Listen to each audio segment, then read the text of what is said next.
আসসালামু আলাইকুম, শারমিন লাইফস্টাইল ব্লগে আপনাদের সবাইকে স্বাগতম।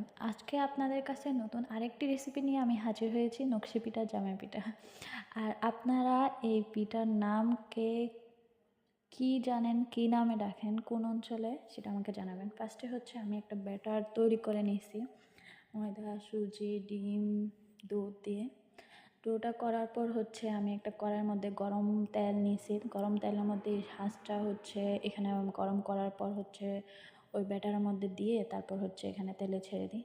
ছেড়ে দেওয়ার পর তাড়াতাড়ি ইজিলি হয়ে যায়, অনেক সহজ। এই পিঠা বানানোর রেসিপিটা অনেক সহজ, মানে এরকম সহজ কোনো রেসিপি আছে বলে আমার মনে হয় না। এভাবে তৈরি করে অনেক দিন পর্যন্ত সংরক্ষণ করতে পারেন। ধরেন হুটহাট কোনো মেহমান আসলো, তাদেরকে আপনারা এই পিঠাটা সার্ভ করতে পারবেন, অনেক ভালো লাগবে এই পিঠাটা। খাইতেও অনেক মচমচে হয়, চিপসের মতো। আপনারা এইভাবে আমার পাশে থাকবেন, লাইক